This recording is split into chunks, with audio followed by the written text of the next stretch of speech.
This is a training video to help you complete the assignment, Basic Triad Identification. In your packet, you'll have an index at the beginning, and it'll say Triads. So this assignment is in the Mint section, Triads right here, and I have a couple pages, and then it's right here, Triad Basic Identification. And what you're going to do here is you're going to look at these notes here and figure out which chord it is or which triad it is. And you're going to label them, and there will be an answer key put up online for you to mark it. Not only are you going to put your score right here, but you're going to put how long it took you to do this quiz. That's really important, actually, and we're going to talk about how to not only do the quiz, but how to do the overall assignment. So here's how we do this.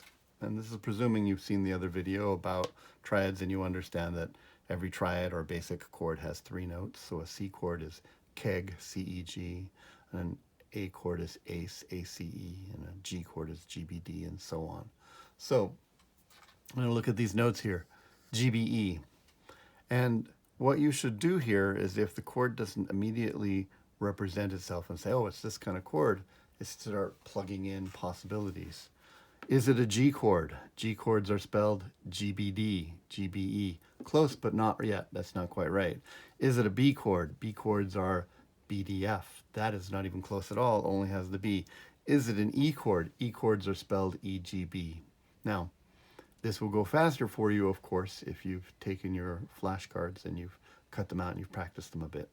But this is an E chord because E chords are E, G, and B. And that is my E, and there's my G and my B, so the answer is E. Don't worry about major, minor, diminished, all that kind of stuff. We'll worry about that later. And if you don't know what that is, that's fine.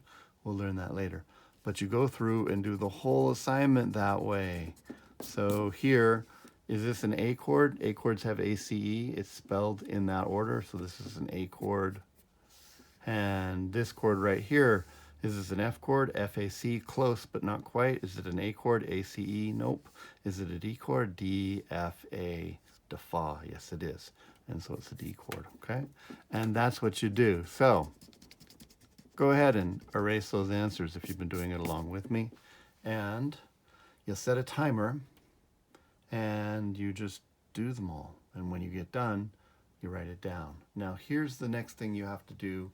It's very important here. You have to rest for 10 minutes or more between these assignments.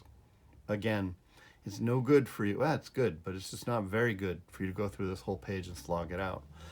Do this. Go away.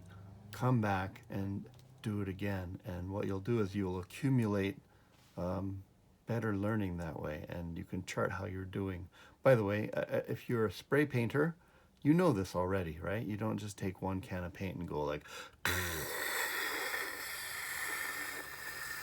all over the paint and until it gets nice and colored, because you're just going to get these big drips and things like that. It doesn't paint well. You do a small layer, and then you do another small layer, and then you do another small layer, and you let it dry. That's what we're doing here with your brain. So do a set, time yourself, make sure you put the time in. When you report on this, when you take a picture of this and upload it, you're going to need to have the timings on there as well as your scores, and there'll be an answer key online. And then you'll take a picture of this page and a picture of this page, and you'll upload it to the assignment, and I will see how you did there. All right, good luck.